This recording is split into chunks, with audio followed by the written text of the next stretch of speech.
বিবেচনাকে বলেছিলেন আমরা ক্ষমতা আসলে বিচার করব, তারা এখন বিচার করতেছে না, তারা এখন তাদের ভাগ বাটোয়ারা নিয়ে ব্যস্ত আছে।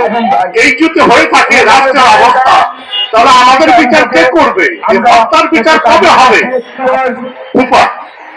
এখানে পোস্টার আছে, দুইটা শহীদ হয়েছে আমাদের একই ফ্ল্যাটে। ওনার সম্মানীয় পিতা আকরাম শেরাফের পিতা ফারুক সাহেব বসা আছেন। আমাদের বাসায় দুইটা সন্তান আমরা হারাইছি। 5ই আগস্ট আমার মেয়ে শহীদ হয়েছে এর আগেও। তারপরে অনেক তো হত্যা হলো, আহত হলো। তারপরে আদি একটা বাংলাদেশে একটা মেধাবী সন্তান ছিল, তাকেও হত্যা করা হলো। এই সমস্ত হত্যার বিচার হলো না। সরকার বলেছিলেন আমরা বলেছিলেন আমরা ক্ষমতা আসলে বিচার করব, তারা এখন বিচার করতেছে না, তারা এখন তাদের ভাগ বাটোয়ারা নিয়ে ব্যস্ত আছে।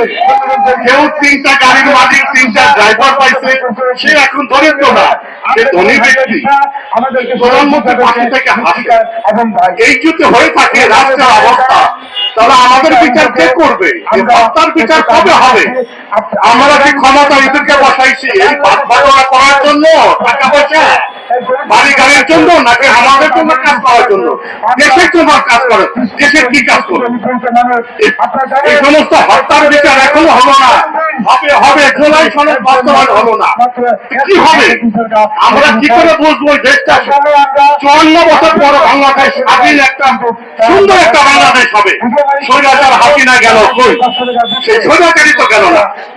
এখন যাদেরকে বসেছে তারা একই কথা বলে, সংসদে শহীদ পরিবারকে নিয়ে হাতে হয়, কিচ্ছারি মারে, মস্কারি করে, আমাদের কথা আমাদের কোনো মূল্যই দেয় না। এই একটা বিরোধী পার্টি আছে জামাতে ইসলাম, সবসময় ভালো মতো কথা বলে, তাদেরকে নিয়ে এরা মস্কারি করে। এরা যে কথা বলে, হাসিনা এরকম মস্কারি করতো না। এরা বলে শিক্ষিত বলে, এরা তাই না?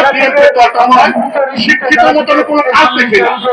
তারেক রহমান সাহেবকে আমি অনেক সম্মান করি, মাঝে মাঝে এমন কথা বলে লজ্জা হয়। উনি যখন অন্যায়ের সাথে অনেক সময় বলে ঠিক ঠিক ঠিক অনেক কষ্ট হয়। এগুলি আমরা চাই না।